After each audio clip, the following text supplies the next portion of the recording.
सत श्री अकाल। मैं डॉक्टर दविंदर सिंह, पंजाबी विभाग, मुल्तानी मल मोदी कॉलेज पटियाला। प्यारे विद्यार्थियों, अज आपां चर्चा करांगे भारती काव्य शास्त्र के अहम संकल्प काव्य के लक्षण ਅਤੇ ਸਰੂਪ बारे, जिन्हां नूं संस्कृत ਦੇ ਵਿੱਚ ਕਾਵਿ ਦੇ ਲੱਛਣ ਵੀ ਕਿਹਾ ਜਾਂਦਾ ਹੈ। ਅਸਲ ਦੇ ਵਿੱਚ ਇਹ ਇੱਕ ਤਰ੍ਹਾਂ ਨਾਲ ਕਾਵਿ ਦੀ ਪਰਿਭਾਸ਼ਾ ਨਿਰਧਾਰਿਤ ਕਰਨ ਦਾ ਕਾਰਜ ਹੀ ਹੈ ਕਿ ਵੱਖ-ਵੱਖ ਆਚਾਰੀਆਂ ਨੇ ਕਾਵਿ ਜਾਂ ਸਾਹਿਤ ਦੇ ਕਿਹੜੇ ਲੱਛਣ ਦੱਸੇ ਹਨ ਅਤੇ ਕਾਵਿ ਦਾ ਕਿਹੋ ਜਿਹਾ ਸਰੂਪ ਦੱਸਿਆ ਹੈ। ਇਸ ਬਾਰੇ ਆਪਾਂ ਗੱਲਬਾਤ ਕਰਾਂਗੇ। ਭਾਰਤੀ ਕਾਵਿ ਸ਼ਾਸਤਰ ਦੇ ਪਿਛਲੇ 2000 ਸਾਲ ਦੇ ਇਤਿਹਾਸ ਵਿੱਚ ਕਾਵਿ ਦੇ ਲੱਛਣ ਜਾਂ ਕਾਵਿ ਦੀ ਪਰਿਭਾਸ਼ਾ ਨਿਰਧਾਰਿਤ ਕਰਨ ਲਈ ਸ਼ੁਰੂ ਤੋਂ ਹੀ ਯਤਨ ਹੁੰਦੇ ਰਹੇ ਹਨ। ਇੱਕ ਭਾਰਤੀ ਕਾਵਿ ਸ਼ਾਸਤਰ ਦਾ ਹੋਰ ਸੰਕਲਪ ਹੈ ਕਾਵਿ ਦੀ ਆਤਮਾ। ਅਸਲ ਦੇ ਵਿੱਚ ਵੱਖ-ਵੱਖ ਸੰਪਰਦਾਇ ਦੇ ਆਚਾਰੀਆਂ ਨੇ ਕਾਵਿ ਦੀ ਆਤਮਾ ਬਾਰੇ ਬੜਾ ਜ਼ਿਕਰ ਕੀਤਾ ਹੈ। ਕਾਵਿ ਦੀ ਆਤਮਾ ਇੱਕ ਤਕਨੀਕੀ ਵਾਕੰਸ਼ ਜਾਂ ਫਰੇਜ਼ ਹੈ, ਜਿਸ ਤੋਂ ਭਾਵ ਹੈ ਵੀ ਉਹ ਕਿਹੜਾ ਲੱਛਣ ਜਾਂ ਤੱਤ ਹੈ ਜੋ ਕਾਵਿ ਨੂੰ ਕਾਵਿ ਬਣਾਉਂਦਾ ਜਾਂ ਜੋ ਸਾਹਿਤ ਨੂੰ ਸਾਹਿਤ ਬਣਾਉਂਦਾ, ਜਿਸ ਕਰਕੇ ਕੋਈ ਲਿਖਤ ਸਾਹਿਤ ਦਾ ਰੁਤਬਾ ਗ੍ਰਹਿਣ ਕਰਦੀ ਹੈ। ਇਸ ਸੰਬੰਧ ਦੇ ਵਿੱਚ ਵੱਖ-ਵੱਖ ਆਚਾਰੀਆਂ ਨੇ ਵੱਖ-ਵੱਖ ਆਪਣੇ ਵਿਚਾਰ ਦਿੱਤੇ ਹਨ। ਜਿਵੇਂ ਅਲੰਕਾਰਵਾਦੀ ਸੰਪਰਦਾਇ ਦੇ ਆਚਾਰੀਆਂ ਅਨੁਸਾਰ ਜੋ ਕਾਵਿ ਦੀ ਆਤਮਾ ਹੈ ਉਹ ਅਲੰਕਾਰ ਹੈ। ਇਸੇ ਤਰ੍ਹਾਂ ਵਕਰੋਕਤੀ ਸੰਪਰਦਾਇ ਦੇ ਆਚਾਰੀਆ ਕੁੰਤਕ ਅਨੁਸਾਰ ਕਾਵਿ ਦੀ ਆਤਮਾ ਵਕਰੋਕਤੀ ਹੈ ਅਤੇ ਰੀਤੀ ਸੰਪਰਦਾਇ ਦੇ ਆਚਾਰੀਆ ਵਾਮਨ ਅਨੁਸਾਰ ਕਾਵਿ ਦੀ ਆਤਮਾ ਰੀਤੀ ਹੈ। ਧੁਨੀ ਸੰਪਰਦਾਇ ਦੇ ਆਚਾਰੀਆ ਅਨੁਸਾਰ ਕਾਵਿ ਦੀ ਆਤਮਾ ਧੁਨੀ ਹੈ। ਇਸੇ ਤਰ੍ਹਾਂ ਰਸ ਸੰਪਰਦਾਇ ਦੇ ਜੋ ਵਿਆਖਿਆਕਾਰ ਹਨ ਉਹਨਾਂ ਅਨੁਸਾਰ ਕਾਵਿ ਦੀ ਆਤਮਾ ਰਸ ਹੈ। ਇਸ ਤੋਂ ਇਲਾਵਾ ਵੀ ਆਚਾਰੀਆਂ ਨੇ ਕਾਵਿ ਦਾ ਸਰੂਪ ਜਾਂ ਕਾਵਿ ਦੇ ਲੱਛਣ ਸੰਬੰਧੀ ਭਾਵੇਂ ਕਿ ਪਰਿਭਾਸ਼ਾਬੱਧ ਰੂਪ 'ਚ ਨਹੀਂ ਪਰ ਵਿਚਾਰ ਚਰਚਾ ਕੀਤੀ ਹੈ, ਕਿਉਂਕਿ ਭਾਰਤੀ ਕਾਵਿ ਸ਼ਾਸਤਰ ਦੇ ਆਦਿ ਆਚਾਰੀਆ ਭਰਤ ਮੁਨੀ ਨੂੰ ਮੰਨਿਆ ਜਾਂਦਾ ਹੈ। ਅਤੇ ਆਪਾਂ ਸਭ ਤੋਂ ਪਹਿਲਾਂ ਆਚਾਰੀਆ ਭਰਤ ਮੁਨੀ ਦੀ ਹੀ ਗੱਲ ਕਰਾਂਗੇ ਕਿ ਉਹਨਾਂ ਨੇ ਕਾਵਿ ਦੇ ਲੱਛਣਾਂ ਬਾਰੇ ਜਾਂ ਕਾਵਿ ਦੇ ਸਰੂਪ ਬਾਰੇ ਕੀ ਵਿਚਾਰ ਦਿੱਤੇ ਹਨ। ਆਚਾਰੀਆ ਭਰਤ ਮੁਨੀ ਨਾਟਯ ਸ਼ਾਸਤਰ ਵਿੱਚ ਲਿਖਦੇ ਹਨ, ਉਹ ਕਾਵਿ ਸਰਵੋਤਮ ਹੈ ਜਿਸ ਵਿੱਚ ਕੋਮਲ ਅਤੇ ਖੂਬਸੂਰਤ ਸ਼ਬਦ ਹੋਣ, ਜਿਸ ਦੇ ਅਰਥ ਗੂੜੇ ਨਾ ਹੋਣ, ਆਮ ਲੋਕਾਂ ਨੂੰ ਜਿਹੜਾ ਸੌਖੀ ਤਰ੍ਹਾਂ ਸਮਝ ਆ ਜਾਵੇ, ਜਿਸ ਵਿੱਚ ਦਲੀਲਾਂ ਹੋਣ, ਜਿੱਥੇ ਕਾਵਿ ਰਸ ਦੀਆਂ ਧਾਰਾਂ ਵਹਿੰਦੀਆਂ ਹੋਣ, ਸੰਧੀਆਂ ਹੋਣ। ਅਜਿਹਾ ਕਾਵਿ ਦਰਸ਼ਕਾਂ ਲਈ ਸ਼ੁਭ ਹੁੰਦਾ ਹੈ। ਭਾਵੇਂ ਇੱਥੇ ਆਪਾਂ ਜ਼ਿਕਰ ਕਾਵਿ ਦਾ ਕੀਤਾ ਹੈ, ਪਰ ਭਰਤ ਮੁਨੀ ਨੇ ਇਹ ਸਭ ਕੁਝ ਕਾਵਿ ਨਾਟਕ ਦੇ ਬਾਰੇ ਵਿੱਚ ਕਿਹਾ ਹੈ। ਇਸ ਕਰਕੇ ਆਪਾਂ ਇਹ ਨਹੀਂ ਕਹਿ ਸਕਦੇ ਕਿ ਉਹ ਸਮੁੱਚੇ ਕਾਵਿ ਬਾਰੇ ਇਹ ਗੱਲ ਕਹਿ ਰਹੇ ਨੇ, ਪਰ ਆਪਾਂ ਭਾਵੇਂ ਕਾਵਿ 'ਤੇ ਵੀ ਇਸ ਨੂੰ ਢੁਕਾ ਸਕਦੇ ਹਾਂ। ਆਚਾਰੀਆ ਭਰਤ ਮੁਨੀ ਦੇ ਇਸ ਕਾਵਿ ਦੇ ਸਰੂਪ ਸੰਬੰਧੀ 7 ਗੱਲਾਂ ਸਾਹਮਣੇ ਆਉਂਦੀਆਂ ਨੇ। ਪਹਿਲੀ ਗੱਲ ਹੈ ਵੀ ਕੋਮਲ ਸ਼ਬਦਾਵਲੀ ਅਰਥਾਤ ਕੰਨਾਂ ਨੂੰ ਸੁਖਦਾਈ, ਜਿਹਨੂੰ ਆਪਾਂ ਸੁਹਜਮਈ ਸ਼ਬਦਾਵਲੀ ਜਾਂ ਸੁਹਜਮਈ ਭਾਸ਼ਾ ਵੀ ਕਹਿ ਸਕਦੇ ਹਾਂ। ਗੂੜੇ ਅਤੇ ਗੁੱਝੇ ਅਰਥਾਂ ਤੋਂ ਬਰੀ, ਇਸ ਦਾ ਭਾਵ ਹੈ ਕਿ ਕਿਉਂਕਿ ਭਰਤ ਮੁਨੀ ਦਾ ਸਾਰਾ ਕਾਰਜ ਹੈ ਜੋ ਨਾਟਕ ਦੇ ਉੱਪਰ ਹੈ, ਅਤੇ ਨਾਟਕ ਲਈ ਇਹ ਬੜਾ ਜ਼ਰੂਰੀ ਹੁੰਦਾ ਕਿਉਂਕਿ ਉਹ ਇੱਕ ਪ੍ਰਦਰਸ਼ਨੀ ਕਲਾ ਹੈਗੀ ਹੈ ਵੀ ਸਾਹਮਣੇ ਬੈਠੇ ਦਰਸ਼ਕਾਂ ਨੂੰ ਸਮਝ ਆਵੇ। ਤੀਸਰਾ ਪੁਆਇੰਟ ਹੈ ਸਾਰਿਆਂ ਲਈ ਆਸਾਨ ਅਰਥਾਤ ਸਮਝ ਆਉਣ ਦੇ ਯੋਗ, ਜੁਗਤੀਆਂ ਜਾਂ ਦਲੀਲਾਂ ਨਾਲ ਵਿਸ਼ਵਾਸਯੋਗ ਅਰਥਾਤ ਊਲ ਜਲੂਲ ਨਾ ਹੋਵੇ। ਪੰਜਵਾਂ ਇਸ ਦਾ ਨੁਕਤਾ ਹੈ ਨਿਰਤ ਲਈ ਜਿਸ ਦੀ ਵਰਤੋਂ ਕੀਤੀ ਜਾ ਸਕੇ। ਅਤੇ ਛੇਵਾਂ ਅਲੌਕਿਕ ਕਾਵਿ ਰਸ ਦਾ ਧਾਰਨੀ। ਸੱਤਵਾਂ ਸ਼ਾਸਤਰਿਕ ਮਰਜ਼ਾਦਾ ਅਨੁਸਾਰ ਨਾਟਕ ਦੇ ਪ੍ਰਸੰਗ ਵਿੱਚ ਖਾਸ ਤੌਰ 'ਤੇ ਸੰਧੀਆਂ ਹੁੰਦਾ ਵੀ ਕਥਾ ਬਿਰਤਾਂਤਾਂ ਨੂੰ ਆਪਸ ਦੇ ਵਿੱਚ ਜੋੜਨ ਦਾ ਢੰਗ ਤਰੀਕਾ। ਆਚਾਰੀਆ ਭਰਤ ਮੁਨੀ ਦੀ ਇਹ ਪਰਿਭਾਸ਼ਾ ਜਾਂ ਕਾਵਿ ਦੇ ਸਰੂਪ ਬਾਰੇ ਇਹ ਚਰਚਾ ਭਾਵੇਂ ਬੜੀ ਪ੍ਰਸਿੱਧ ਹੈ, ਪਰ ਅਸਲ ਦੇ ਵਿੱਚ ਇਹ ਸਭ ਕੁਝ ਨਾਟਕ ਬਾਰੇ ਹੈ। ਇਸ ਤੋਂ ਬਾਅਦ ਜੋ ਪਹਿਲੇ ਆਚਾਰੀਆਂ ਨੇ ਕਾਵਿ ਦੇ ਸਰੂਪ ਬਾਰੇ ਪਰਿਭਾਸ਼ਾਬੱਧ ਰੂਪ ਦੇ ਵਿੱਚ ਸਾਡੇ ਨਾਲ ਆਪਣੇ ਵਿਚਾਰ ਦਿੱਤੇ ਨੇ, ਉਹ ਨੇ ਆਚਾਰੀਆ ਭਾਮਹ। ਆਚਾਰੀਆ ਭਾਮਹ ਅਨੁਸਾਰ ਸ਼ਬਦ ਅਤੇ ਅਰਥ ਦਾ ਸਹਿ ਭਾਵ ਹੀ ਕਾਵਿ ਹੈ, ਤੇ ਕਾਵਿ ਦੇ ਦੋ ਪ੍ਰਕਾਰ ਹਨ, ਗਦ ਅਤੇ ਪਦ। ਆਚਾਰੀਆ ਭਾਮਹ ਨੇ ਪਹਿਲੀ ਵਾਰੀ ਸ਼ਬਦ ਅਤੇ ਅਰਥ ਦੇ ਸਹਿਭਾਵ ਨੂੰ ਜਾਂ ਸਹਿਯੋਗ ਨੂੰ ਕਾਵਿ ਕਿਹਾ, ਤੇ ਉਹਨਾਂ ਦੀ ਇਹ ਪਰਿਭਾਸ਼ਾ ਕਾਵਿ ਦੇ ਲੱਛਣਾਂ ਬਾਰੇ ਜਾਂ ਕਾਵਿ ਦੇ ਸਰੂਪ ਬਾਰੇ ਬੜੀ ਅਹਿਮ ਮੰਨੀ ਜਾਂਦੀ ਹੈ। ਉਸ ਤੋਂ ਬਾਅਦ ਆਚਾਰੀਆ ਮੰਮਟ ਨੇ ਆਪਣੇ ਗ੍ਰੰਥ ਕਾਵਿ ਪ੍ਰਕਾਸ਼ ਵਿੱਚ ਕਾਵਿ ਦੇ ਸਰੂਪ ਨੂੰ ਨਿਰਧਾਰਿਤ ਕਰਨ ਦਾ ਯਤਨ ਕੀਤਾ। ਉਹਨਾਂ ਅਨੁਸਾਰ ਐਸਾ ਸ਼ਬਦਾਰਥ ਭਾਵ ਸ਼ਬਦ ਅਤੇ ਅਰਥ ਜੋ ਦੋਸ਼ ਰਹਿਤ ਹੋਵੇ, ਮਾਧੁਰਿਆ, ਓਜ ਤੇ ਪ੍ਰਸਾਦ, ਇਹ ਸ਼ੈਲੀ ਦੇ ਗੁਣ ਨੇ ਜਿਨ੍ਹਾਂ ਬਾਰੇ ਆਪਾਂ ਰੀਤੀ ਦੇ ਵਿੱਚ ਚਰਚਾ ਕਰਾਂਗੇ। ਐਸਾ ਸ਼ਬਦਾਰਥ ਜੋ ਦੋਸ਼ ਰਹਿਤ ਹੋਵੇ, ਮਾਧੁਰਿਆ, ਓਜ ਤੇ ਪ੍ਰਸਾਦ ਆਦਿ ਗੁਣਾ ਸਹਿਤ ਹੋਵੇ ਅਤੇ ਕਿਤੇ ਕਿਤੇ ਅਲੰਕਾਰ ਰਹਿਤ ਵੀ ਹੋਵੇ, ਕਾਵਿ ਹੈ। ਉਹਨਾਂ ਨੇ ਇਸ ਤਰ੍ਹਾਂ ਕਾਵਿ ਦੇ ਸਰੂਪ ਨੂੰ ਨਿਰਧਾਰਿਤ ਕੀਤਾ ਹੈ। ਉਸ ਤੋਂ ਬਾਅਦ ਆਚਾਰੀਆ ਵਿਸ਼ਵਨਾਥ ਆਪਣੇ ਗ੍ਰੰਥ ਸਾਹਿਤ ਦਰਪਣ ਦੇ ਵਿੱਚ ਕਾਵਿ ਨੂੰ ਇਸ ਤਰ੍ਹਾਂ ਪਰਿਭਾਸ਼ਿਤ ਕਰਦੇ ਹਨ, ਵਾਕਿਅੰ ਰਸਾਤਮਕ ਕਾਵਿ ਭਾਵ ਰਸਯੁਕਤ ਵਾਕ ਹੀ ਕਾਵਿ ਹੈ। ਉਹ ਲਿਖਤ ਕਾਵਿ ਦਾ ਰੁਤਬਾ ਲੈ ਸਕਦੀ ਹੈ ਜਿਸ ਵਿੱਚ ਰਸ ਹੈ। ਰਸ ਬਾਰੇ ਆਪਾਂ ਰਸ ਸਿਧਾਂਤ ਦੇ ਵਿੱਚ ਚਰਚਾ ਕੀਤੀ ਹੈ। ਅਸਲ ਦੇ ਵਿੱਚ ਜੋ ਕਾਵਿ ਜਾਂ ਜੋ ਸਾਹਿਤ ਪਾਠਕ ਨੂੰ ਆਨੰਦ ਦਿੰਦਾ ਹੈ ਉਹੀ ਰਸਯੁਕਤ ਸਾਹਿਤ ਹੁੰਦਾ ਹੈ, ਤੇ ਉਹੀ ਰਸਯੁਕਤ ਵਾਕ ਨੂੰ ਹੀ ਆਚਾਰੀਆ ਵਿਸ਼ਵਨਾਥ ਨੇ ਕਾਵਿ ਮੰਨਿਆ ਹੈ। ਆਚਾਰੀਆ ਜਗਨਨਾਥ ਨੇ ਆਪਣੇ ਗ੍ਰੰਥ ਰਸ ਗੰਗਾਧਰ ਦੇ ਵਿੱਚ ਕਾਵਿ ਨੂੰ ਇਸ ਤਰ੍ਹਾਂ ਪਰਿਭਾਸ਼ਾਬੱਧ ਕੀਤਾ ਹੈ ਜਾਂ ਕਾਵਿ ਦੇ ਸਰੂਪ ਬਾਰੇ ਇਹ ਬਚਨ ਕੀਤਾ ਹੈ, ਰਮਣੀਆ ਅਰਥ ਦਾ ਪ੍ਰਤੀਪਾਦਕ ਸ਼ਬਦ ਹੀ ਕਾਵਿ ਹੈ। ਰਮਣੀਆ ਮਨੋਹਰ, ਚੰਗਾ, ਸੁਹਜਮਈ ਅਰਥਾਂ ਦਾ ਧਾਰਨੀ ਹੀ ਕਾਵਿ ਹੈ। ਉਸ ਤੋਂ ਬਾਅਦ ਆਚਾਰੀਆ ਹੇਮਚੰਦਰ ਅਨੁਸਾਰ ਦੋਸ਼ਾਂ ਤੋਂ ਰਹਿਤ, ਗੁਣਾਂ ਤੇ ਅਲੰਕਾਰਾਂ ਸਹਿਤ ਸ਼ਬਦਾਰਥ ਹੀ ਕਾਵਿ ਹੈ। ਇਹਨਾਂ ਨੇ ਅਲੰਕਾਰ ਦੀ ਗੱਲ ਪਹਿਲਾਂ ਵੀ ਹੋਈ ਸੀ, ਪਰ ਇਹਨਾਂ ਨੇ ਇੱਕ ਵਿੱਚ ਹੋਰ ਜੋੜ ਵਾਧਾ ਕੀਤਾ ਹੈ, ਦੋਸ਼ਾਂ ਤੋਂ ਰਹਿਤ, ਗੁਣਾਂ ਤੇ ਅਲੰਕਾਰਾਂ ਸਹਿਤ ਸ਼ਬਦਾਰਥੀ ਕਾਵਿ ਹੈ। ਆਚਾਰੀਆ ਆਨੰਦਵਰਧਨ ਅਨੁਸਾਰ, ਜਿਵੇਂ ਕਿ ਅਸੀਂ ਪਹਿਲਾਂ ਵੀ ਗੱਲ ਕਰ ਚੁੱਕੇ ਹਾਂ ਕਿ ਸਾਰੇ ਆਚਾਰੀਆ ਜਿਹੜੀਆਂ ਕਿ ਪ੍ਰਮੁੱਖ 6 ਸੰਪਰਦਾਵਾਂ ਨੇ, ਉਹ ਸਾਰੇ ਆਚਾਰੀਆਂ ਨੇ ਕਾਵਿ ਦੇ ਸਰੂਪ ਨੂੰ ਨਿਰਧਾਰਿਤ ਕਰਨ ਲਈ ਜਾਂ ਕਾਵਿ ਦੇ ਸਰੂਪ ਨੂੰ ਪਰਿਭਾਸ਼ਾਬੱਧ ਕਰਨ ਲਈ ਆਪਣੀ ਆਪਣੀ ਜੋ ਸੰਪਰਦਾ ਹੈ ਉਸ ਦੇ ਅਨੁਸਾਰ ਹੀ ਜੋ ਉਹਨਾਂ ਨੇ ਸਿਧਾਂਤ ਦਿੱਤਾ ਹੈ, ਕਾਵਿ ਦੇ ਸਰੂਪ ਨੂੰ ਨਿਰਧਾਰਿਤ ਕੀਤਾ ਹੈ। ਇਸੇ ਤਰ੍ਹਾਂ ਆਚਾਰੀਆ ਆਨੰਦਵਰਧਨ ਅਨੁਸਾਰ ਕਾਵਿ ਦੀ ਆਤਮਾ ਧੁਨੀ ਹੈ, ਸ਼ਬਦ ਅਤੇ ਅਰਥ ਜਿਸ ਦਾ ਸਰੀਰ ਹੈ ਉਹੀ ਕਾਵਿ ਹੈ, ਤੇ ਉਹਨਾਂ ਨੇ ਧੁਨੀ ਨੂੰ ਕਾਵਿ ਦੀ ਆਤਮਾ ਮੰਨਿਆ ਹੈ।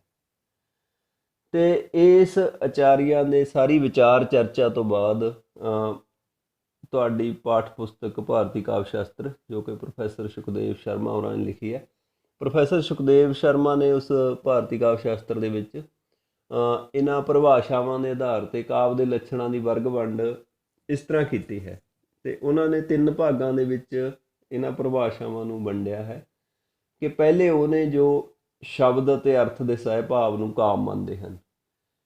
ਇਹਨਾਂ ਆਚਾਰੀਆਂ ਦੇ ਵਿੱਚ ਭਾਮਹ, ਬਾਮਨ, ਮੰਮਟ ਆਦਿ ਨੇ, ਤੇ ਸ਼ਬਦ ਅਤੇ ਵਿਸ਼ਿਸ਼ਟ ਸ਼ਬਦ ਅਤੇ ਅਰਥ ਦੇ ਸੰਬੰਧ ਨੂੰ ਕਾਵਿ ਮੰਨਿਆ ਜਿਨ੍ਹਾਂ ਨੇ। ਵਿਸ਼ਿਸ਼ਟ ਤੋਂ ਭਾਵ ਹੈ ਦੋਸ਼ ਰਹਿਤ, ਗੁਣਯੁਕਤ ਤੇ ਅਲੰਕਾਰਮਈ, ਵੀ ਉਹ ਸ਼ਬਦ ਅਤੇ ਅਰਥ, ਵਿਸ਼ਿਸ਼ਟ ਸ਼ਬਦ ਅਤੇ ਅਰਥ ਕਾਵਿ ਨੇ ਜੋ ਦੋਸ਼ ਰਹਿਤ ਨੇ, ਗੁਣਯੁਕਤ ਨੇ, ਤੇ ਜਿਨ੍ਹਾਂ ਵਿੱਚ ਅਲੰਕਾਰਾਂ ਦੀ ਵਰਤੋਂ ਹੋਈ ਹੈ। ਤੇ ਇਸ ਤੋਂ ਬਾਅਦ ਦੂਸਰੇ ਆਚਾਰੀਆ ਦੀ ਇੱਕ ਉਹਨਾਂ ਨੇ ਵੰਡ ਕੀਤੀ ਹੈ ਜਿਨ੍ਹਾਂ ਅਨੁਸਾਰ ਵਿਸ਼ਿਸ਼ਟ ਅਰਥ ਸੰਪੰਨ ਸ਼ਬਦ ਕਾਵਿ ਹੈ, ਵੀ ਵਿਸ਼ੇਸ਼ ਅਰਥਾਂ ਦਾ ਧਾਰਨੀ ਜਾਂ ਉਤਕ੍ਰਿਸ਼ਟ ਅਰਥਾਂ ਦਾ ਧਾਰਨੀ ਜਾਂ ਖਾਸ ਅਰਥਾਂ ਦਾ ਧਾਰਨੀ ਜੋ ਸ਼ਬਦ ਹੈ ਉਹੀ ਕਾਵਿ ਹੈ। ਇਹਨਾਂ ਦੇ ਵਿੱਚ ਆਚਾਰੀਆ ਦੰਡੀ, ਆਚਾਰੀਆ ਜਗਨਨਾਥ, ਜਿਨ੍ਹਾਂ ਨੇ ਵਿਸ਼ਿਸ਼ਟ ਅਰਥ ਨਾਲ ਸੰਪੰਨ ਸਿਰਫ ਅਰਥ ਨੂੰ ਕਾਵਿ ਮੰਨਦੇ ਹਨ।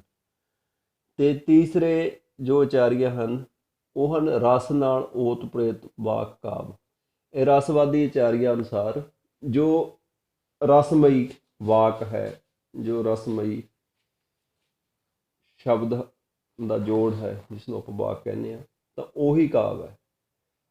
ਆਚਾਰੀਆ ਭੋਜ, ਜੈਦੇਵ ਤੇ ਵਿਸ਼ਵਨਾਥ ਇਸ ਵਿਚਾਰ ਦੇ ਧਾਰਨੀ ਹਨ ਕਿ ਰਸਮਈ ਸ਼ਬਦੀ ਜਾਂ ਰਸਾਤਮਕ ਵਾਕਿਅੰ ਕਾਵਿਅੰ, ਵੀ ਰਸ ਨਾਲ ਭਰਪੂਰ ਜੋ ਵਾਕ ਹੈ ਉਹੀ ਕਾਵਿ ਹੈ। ਇਸ ਤੋਂ ਬਾਅਦ ਜੋ ਆਪਾਂ ਵਿਚਾਰ ਕਰਨੀ ਹੈ ਉਹ ਹੈ ਆਚਾਰੀਆ ਮੰਮਟ ਦਾ ਵਿਚਾਰ। ਆਚਾਰੀਆ ਮੰਮਟ ਦੇ ਵਿਚਾਰ ਇੱਕ ਤਰ੍ਹਾਂ ਨਾਲ ਲਗਭਗ ਸਰਵ ਪ੍ਰਮਾਣਿਤ ਤਾਂ ਨਹੀਂ ਕਹਿ ਸਕਦੇ, ਪਰ ਕਾਵਿ ਦੇ ਲੱਛਣਾਂ ਜਾਂ ਕਾਵਿ ਦੇ ਸਰੂਪ ਸੰਬੰਧੀ ਸਭ ਤੋਂ ਅਹਿਮ ਵਿਚਾਰ ਮੰਨਿਆ ਜਾਂਦਾ ਆਚਾਰੀਆ ਮੰਮਟ ਦਾ ਵਿਚਾਰ। ਉਹਨਾਂ ਦਾ ਵਿਚਾਰ ਕੀ ਹੈ? ਦੋਸ਼ ਰਹਿਤ, ਗੁਣ ਅਤੇ ਅਲੰਕਾਰ ਸਹਿਤ, ਸ਼ਬਦ ਅਤੇ ਅਰਥ ਕਾਵਿ ਹਨ। ਦੋਸ਼ ਰਹਿਤ, ਗੁਣ ਅਤੇ ਅਲੰਕਾਰ ਸਹਿਤ, ਸ਼ਬਦ ਅਤੇ ਅਰਥ ਕਾਵਿ ਹਨ। ਪਰ ਜੇ ਕਿਤੇ ਕਿਤੇ ਅਲੰਕਾਰ ਨਾ ਵੀ ਹੋਵੇ ਤਾਂ ਵੀ ਦੋਸ਼ ਰਹਿਤ, ਗੁਣ ਸਹਿਤ, ਸ਼ਬਦਾਰਥ ਕਾਵਿ ਕਹੇ ਜਾਂਦੇ ਹਨ। ਮੰਮਟ ਦੀ ਪਰਿਭਾਸ਼ਾ ਦੇ ਹੇਠ ਲਿਖੇ ਭਾਗ ਹਨ। ਪਹਿਲਾ ਭਾਗ ਹੈ ਸ਼ਬਦ ਅਤੇ ਅਰਥ, ਭਾਵ ਵਿਸ਼ੇਸ਼ ਪ੍ਰਕਾਰ ਦੇ ਸ਼ਬਦ ਅਤੇ ਅਰਥ ਕਾਵਿ ਬਣਦੇ ਹਨ। ਤੇ ਦੂਸਰਾ ਉਸ ਦੇ ਵਿੱਚ ਜੋ ਸੰਕਲਪ ਹੈ ਉਹ ਹੈ ਦੋਸ਼ ਰਹਿਤ, ਭਾਵ ਸ਼ਬਦ ਤੇ ਅਰਥ ਦੋਸ਼ ਰਹਿਤ ਹੋਣ। ਕੋਈ ਵੀ ਸ਼ਬਦ ਦਾ ਅਰਥ ਪ੍ਰਮੁੱਖ ਅਰਥਾਂ ਦੀ ਪ੍ਰਤੀਤੀ ਕਰਾਉਣ 'ਚ ਬਾਧਕ ਨਾ ਬਣੇ। ਦੋਸ਼ ਰਹਿਤ ਸੰਸਾਰ ਦੇ ਵਿੱਚ ਭਾਵੇਂ ਕੋਈ ਵਸਤ ਜਾਂ ਵਿਅਕਤੀ ਨਹੀਂ ਹੁੰਦਾ, ਪਰ ਕਾਵਿ ਦੇ ਵਿੱਚ ਜੋ ਵੀ ਸ਼ਬਦ ਜੋ ਅਰਥ ਸਾਹਿਤਕਾਰ ਜਾਂ ਕਵੀ ਦੇਣਾ ਚਾਹੁੰਦਾ ਉਹਨਾਂ ਦੇ ਵਿੱਚ ਵਾਧਾ ਪੈਦਾ ਕਰੇ ਜਾਂ ਉਹਨਾਂ ਦੇ ਵਿੱਚ ਬੰਧਨ ਪੈਦਾ ਕਰੇ ਜਾਂ ਉਹ ਅਰਥਾਂ ਦੀ ਸਮਝ ਨੂੰ ਅਸਪਸ਼ਟ ਕਰੇ, ਉਸ ਨੂੰ ਕਾਵਿ ਦਾ ਦੋਸ਼ ਮੰਨਿਆ ਜਾਂਦਾ। ਇਸ ਕਰਕੇ ਆਚਾਰੀਆ ਮੰਮਟ ਨੇ ਕਿਹਾ ਵੀ ਕਾਵਿ ਦੇ ਵਿੱਚ ਦੋਸ਼ ਹੈ ਜੋ ਨਹੀਂ ਹੋਣਾ ਚਾਹੀਦਾ, ਅਤੇ ਕੋਈ ਵੀ ਸ਼ਬਦ ਅਰਥ ਪ੍ਰਮੁੱਖ ਅਰਥਾਂ ਦੀ ਪ੍ਰਤੀਤੀ ਕਰਾਉਣ 'ਚ ਜੋ ਬਾਧਕ ਬਣਦਾ ਉਹ ਕਾਵਿ ਦਾ ਦੋਸ਼ ਹੈ। ਤੀਸਰਾ ਉਹਨਾਂ ਦਾ ਨੁਕਤਾ ਹੈ ਗੁਣ ਸਾਹਿਤ। ਗੁਣ ਸਾਹਿਤ ਤੋਂ ਭਾਵ ਹੈ ਮਧੁਰਯ ਓਜ ਪ੍ਰਸਾਦ ਨਾਮ ਦੇ ਕਾਵਿ ਗੁਣਾਂ ਨਾਲ ਭਰਪੂਰ। ਇਹ ਸ਼ੈਲੀ ਦੇ ਗੁਣ ਨੇ, ਜੋ ਲਿਖਣ ਦਾ ਢੰਗ ਹੁੰਦਾ ਲੇਖਕ ਦਾ, ਜਿਨ੍ਹਾਂ ਦੇ ਵਿੱਚ 3 ਪ੍ਰਕਾਰ ਦੀ ਸ਼ੈਲੀ ਮੰਨੀ ਜਾਂਦੀ ਹੈ। ਮਧੁਰਯ ਓਜ ਪ੍ਰਸਾਦ, ਜਿਹਨੂੰ ਰੀਤੀ ਵੀ ਕਿਹਾ ਜਾਂਦਾ। ਅਤੇ ਕਾਵਿ ਕਿਹੋ ਜਿਹਾ ਹੋਣਾ ਚਾਹੀਦਾ? ਮਧੁਰਯ ਓਜ ਪ੍ਰਸਾਦ ਨਾਮ ਦੇ ਕਾਵਿ ਗੁਣਾਂ ਨਾਲ ਭਰਪੂਰ ਅਤੇ ਕਾਵਿ ਰਸ ਪੈਦਾ ਕਰਨ ਵਾਲੇ ਗੁਣ ਹੋਣੇ ਚਾਹੀਦੇ ਹਨ। ਭਾਵ ਕਾਵਿ ਦੇ ਵਿੱਚ ਇਹ 3 ਗੁਣ ਵੀ ਹੋਣੇ ਚਾਹੀਦੇ। ਅਤੇ ਚੌਥਾ ਉਹਨਾਂ ਦਾ ਜੋ ਨੁਕਤਾ ਹੈ ਉਹ ਹੈ ਕਿਤੇ ਕਿਤੇ ਅਲੰਕਾਰ ਰਹਿਤ ਵੀ। ਇਹ ਪਦ ਵੀ ਸ਼ਬਦਾਰਥ ਨਾਲ ਹੀ ਸੰਬੰਧਿਤ ਹੈ, ਜਿਸ ਦਾ ਭਾਵ ਹੈ ਕਿ ਦੋਸ਼ ਰਹਿਤ ਅਤੇ ਗੁਣਯੁਕਤ ਕਾਵਿ ਵਿੱਚ ਜੇਕਰ ਕਿਧਰੇ ਅਲੰਕਾਰ ਨਹੀਂ ਵੀ ਹੈ ਤਾਂ ਵੀ ਉਹ ਕਾਵਿ ਮੰਨਿਆ ਜਾਵੇਗਾ। ਭਾਵ ਕਾਵਿ ਵਿੱਚ ਅਲੰਕਾਰ ਦੀ ਲੋੜ ਤਾਂ ਹੈ, ਪਰ ਇਹ ਲਾਜ਼ਮੀ ਨਹੀਂ। ਅਤੇ ਇਹ ਜੋ ਆਚਾਰੀਆ ਮੰਮਟ ਨੇ ਕਿਹਾ ਕਿ ਇਹ ਪਦ ਵੀ ਸ਼ਬਦ ਅਰਥ ਨਾਲ ਸੰਬੰਧਿਤ ਹੈ। ਆਮ ਤੌਰ 'ਤੇ ਅਲੰਕਾਰਮਈ ਸ਼ਬਦ ਅਤੇ ਅਰਥ ਨੂੰ ਕਾਵਿ ਕਿਹਾ ਜਾਂਦਾ, ਪਰ ਇਸ ਦਾ ਭਾਵ ਹੈ ਕਿ ਦੋਸ਼ ਰਹਿਤ ਅਤੇ ਗੁਣਯੁਕਤ ਕਾਵਿ ਵਿੱਚ ਜੇਕਰ ਕਿਧਰੇ ਕਿਧਰੇ ਅਲੰਕਾਰ ਨਹੀਂ ਵੀ ਹੈ ਤਾਂ ਵੀ ਉਹ ਕਾਵਿ ਮੰਨਿਆ ਜਾਵੇਗਾ। ਭਾਵ ਕਾਵਿ ਵਿੱਚ ਅਲੰਕਾਰ ਦੀ ਲੋੜ ਤਾਂ ਹੈ, ਪਰ ਇਹ ਲਾਜ਼ਮੀ ਨਹੀਂ, ਕਿਉਂਕਿ ਜਿਹੜੇ ਅਲੰਕਾਰ ਸ਼ਾਸਤਰੀ ਸੀ ਉਹ ਸਮਝਦੇ ਸੀ ਵੀ ਜੋ ਅਲੰਕਾਰ ਤੋਂ ਰਹਿਤ ਕਾਵਿ ਹੋ ਹੀ ਨਹੀਂ ਸਕਦਾ। ਅਤੇ ਉਹਨਾਂ ਦਾ ਤਾਂ ਇਹ ਵੀ ਮੰਨਣਾ ਸੀ ਵੀ ਜਿਵੇਂ ਤਪਸ਼ ਤੋਂ ਰਹਿਤ ਅੱਗ ਨਹੀਂ ਹੋ ਸਕਦੀ, ਇਸ ਕਰਕੇ ਅਲੰਕਾਰ ਤੋਂ ਬਿਨਾਂ ਕਾਵਿ ਨਹੀਂ ਬਣ ਸਕਦਾ। ਪਰ ਆਚਾਰੀਆ ਮੰਮਟ ਨੇ ਕਿਹਾ ਕਿ ਕਾਵਿ ਦੇ ਵਿੱਚ ਅਲੰਕਾਰ ਦੀ ਲੋੜ ਹੈ, ਪਰ ਜੇ ਕਿਤੇ ਕਿਤੇ ਨਾ ਵੀ ਹੋਵੇ ਤਾਂ ਵੀ ਕਾਵਿ ਹੀ ਰਹੇਗਾ। ਆਚਾਰੀਆ ਮੰਮਟ ਦੇ ਕਾਵਿ ਸੰਬੰਧੀ ਲੱਛਣਾਂ ਦਾ ਆਚਾਰੀਆ ਵਿਸ਼ਵਨਾਥ ਤੇ ਜਗਨਨਾਥ ਨੇ ਭਰਮਾਂ ਵਿਰੋਧ ਕੀਤਾ, ਪਰੰਤੂ ਉਹ ਮੰਮਟ ਤੋਂ ਵਧੇਰੇ ਵਿਆਪਕ ਪ੍ਰਵਾਨਯੋਗ ਅਤੇ ਤਰਕਪੂਰਨ ਕਾਵਿ ਲੱਛਣਾਂ ਦਾ ਉਲੇਖ ਨਹੀਂ ਕਰ ਸਕੇ। ਪ੍ਰੋਫੈਸਰ ਸੁਖਦੇਵ ਸ਼ਰਮਾ ਅਨੁਸਾਰ ਮੰਮਟ ਤੋਂ ਪਹਿਲਾਂ ਆਚਾਰੀਆਂ ਨੇ ਆਪਣੇ ਕਾਵਿ ਲੱਛਣਾਂ ਵਿੱਚ ਕਾਵਿ ਦੇ ਸਰੀਰ, ਸ਼ਬਦ ਅਤੇ ਅਰਥ, ਉਸ ਦੀ ਆਤਮਾ, ਰਸ ਅਲੰਕਾਰ, ਰੀਤੀ ਧੁਨੀ ਦਾ ਤਾਂ ਅੰਕਨ ਕੀਤਾ ਹੈ, ਪਰ ਮੰਮਟ ਨੇ ਦੋਸ਼ ਅਤੇ ਗੁਣਾਂ ਦੇ ਸਵਾਲ ਨੂੰ ਸਾਹਮਣੇ ਲਿਆ ਕੇ ਇੱਕ ਨਵੇਕਲਾ ਅਤੇ ਜ਼ਰੂਰੀ ਸਵਾਲ ਖੜਾ ਕੀਤਾ ਹੈ।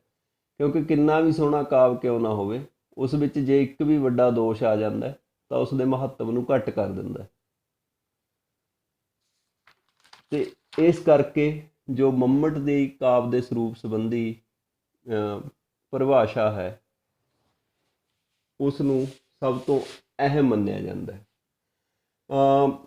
ਪ੍ਰੋਫੈਸਰ ਸੁਖਦੇਵ ਸ਼ਰਮਾ ਨੇ ਭਾਰਤੀ ਕਾਵਿ ਸ਼ਾਸਤਰ ਦੇ ਆਚਾਰੀਆਂ ਵਿੱਚ ਕਾਵਿ ਦੇ ਲੱਛਣਾਂ ਸੰਬੰਧੀ ਚਰਚਾ ਕਰਦਿਆਂ ਸਾਹਿਤ ਦਰਪਣ ਦੇ ਲੇਖਕ ਵਿਸ਼ਵਨਾਥ ਦੇ ਉਸ ਰੂਪ ਦੁਆਲੇ ਹੀ ਘੁੰਮਦੀ ਆ ਉਹਨਾਂ ਅਨੁਸਾਰ, ਜਿਸ ਵਿੱਚ ਉਹਨਾਂ ਨੇ ਲਿਖਿਆ ਵੀ ਸਾਹਿਤ ਦਰਪਣ ਦੇ ਲੇਖਕ ਆਚਾਰੀਆ ਵਿਸ਼ਵਨਾਥ ਨੇ ਕਾਵਿ ਦੇ ਸਰੂਪ ਸੰਬੰਧੀ ਲਿਖਿਆ। ਪ੍ਰੋਫੈਸਰ ਸੁਖਦੇਵ ਸ਼ਰਮਾ ਅਨੁਸਾਰ ਜੋ ਕਾਵਿ ਦੇ ਸਰੂਪ ਸੰਬੰਧੀ ਸਾਰੀ ਚਰਚਾ ਹੈ, ਇਸ ਵਿਚਾਰ ਦੇ ਆਲੇ ਦੁਆਲੇ ਹੀ ਘੁੰਮਦੀ ਹੈ। ਆਚਾਰੀਆ ਵਿਸ਼ਵਨਾਥ ਦਾ ਕਥਨ ਹੈ, ਸ਼ਬਦ ਅਤੇ ਅਰਥ ਕਾਵਿ ਦਾ ਸਰੀਰ ਹਨ। ਰਸ ਆਦਿ ਆਤਮਾ, ਮੌਦਰਿਆ ਪ੍ਰਸਾਦ ਆਦਿ ਗੁਣ, ਆਦਿ ਗੁਣ ਨੇ ਜੋ ਬਹਾਦਰੀ, ਸ਼ਰੁਤੀ ਕਟੂ ਆਦਿ ਕਾਵਗਤ ਦੋਸ਼, ਸਰੀਰ ਦੇ ਕਾਣੇਪਣ, ਵੈਦਰਭੀ ਆਦਿ ਰੀਤੀਆਂ, ਅੰਗਾਂ ਪ੍ਰਤੀ ਅੰਗਾਂ ਦੇ ਸੁਚੱਜੇ ਗਠਨ ਅਤੇ ਉਪਮਾ ਰੂਪਕ ਆਦਿ ਅਲੰਕਾਰ, ਸਰੀਰ ਦੀ ਸ਼ੋਭਾ ਵਧਾਉਣ ਦੀ ਪਹਿਨੀਆਂ ਟੂਮਾਂ ਹਨ। ਟੂਮਾ ਭਾਵ ਗਹਿਣੇ ਹਨ। ਤੇ ਜਿਸ ਬਾਰੇ ਆਪਣੇ ਸਾਰੇ ਉਹਦੇ ਵਿੱਚ ਚਰਚਾ ਹੋਈ ਹੈ ਵੀ ਸ਼ਬਦ ਅਤੇ ਅਰਥ ਨੇ ਜੋ ਉਹ ਕਾਵਿ ਦਾ ਸਰੀਰ ਨੇ, ਤੇ ਰਸ ਜੋ ਹੈ ਕਾਵਿ ਦੀ ਆਤਮਾ ਹੈ, ਤੇ ਮਧੁਰਿਆ ਪ੍ਰਸਾਦ ਆਦਿ ਜੋ ਨੇ ਉਹ ਗੁਣ ਨੇ, ਤੇ ਸ਼ਰੁਤੀ ਕਟੂ ਆਦਿ ਕਾਵਗਤ ਦੋਸ਼, ਸਰੀਰ ਦੇ ਕਾਣੇਪਣ ਵੀ ਜੋ ਸਰੀਰ ਦੇ ਵਿੱਚ ਜਿਵੇਂ ਕੋਈ ਨੁਕਸ ਹੋਵੇ, ਇਸੇ ਤਰ੍ਹਾਂ ਜਿਹੜੇ ਵੀ ਦੋਸ਼ ਨੇ ਜਾਂ ਉਹ ਅਰਥਾਂ 'ਚ ਵਾਧਾ ਪੈਦਾ ਕਰਦੇ ਨੇ, ਉਹ ਸਰੀਰ ਦੇ ਕਾਣੇਪਣ ਵਾਂਗੂ ਕਾਵਿ ਦੇ ਦੋਸ਼ ਨੇ। ਵੈਦਰਭੀ ਆਦਿ ਰੀਤੀਆਂ, ਅੰਗਾਂ ਪ੍ਰਤੀ ਅੰਗਾਂ ਦੇ ਸੁਚੱਜੇ ਗਠਨ ਅਤੇ ਉਪਮਾ ਰੂਪਕ ਆਦਿ ਅਲੰਕਾਰ, ਸਰੀਰ ਦੀ ਸ਼ੋਭਾ ਵਧਾਉਣ ਲਈ ਪਹਿਨੀਆਂ ਟੂਮਾਂ ਹਨ। ਲਗਭਗ ਆਚਾਰੀਆ ਵਿਸ਼ਵਨਾਥ ਦੇ ਜੋ ਕਾਵਿ ਦੇ ਸਰੂਪ ਸੰਬੰਧੀ ਵਿਚਾਰ ਨੇ, ਸਾਰੀ ਭਾਰਤੀ ਕਾਵਿ ਸ਼ਾਸਤਰ ਦੇ ਜੋ ਆਚਾਰੀਆਂ ਦੀ ਚਰਚਾ ਹੈ, ਇਸ ਦੁਆਲੇ ਹੀ ਘੁੰਮਦੀ ਹੈ। ਅੰਤ ਵਿੱਚ ਅਸੀਂ ਇਹ ਕਹਿ ਸਕਦੇ ਹਾਂ ਕਿ ਨਾ ਹੀ ਸਿਰਫ ਸ਼ਬਦ ਅਤੇ ਨਾ ਹੀ ਸਿਰਫ ਅਰਥ ਕਾਵਿ ਹੋ ਸਕਦਾ, ਬਲਕਿ ਦੋਨੋਂ ਮਿਲ ਕੇ ਹੀ ਕਾਵਿ ਬਣਦੇ ਹਨ। ਸ਼ਬਦ ਅਤੇ ਅਰਥ ਸਾਹਿਤ, ਸਾਹਿਤ ਮਤਲਬ ਇਕੱਠੇ, ਸਾਹਿਤ ਰਹਿ ਕੇ ਹੀ ਸਾਹਿਤ ਰਚਨਾ ਦਾ ਕਾਰਨ ਬਣਦੇ ਹਨ, ਭਾਵ ਦੋਨਾਂ ਦੇ ਮੇਲ ਤੋਂ ਹੀ ਕਾਵਿ ਬਣਦਾ ਹੈ। ਧੰਨਵਾਦ।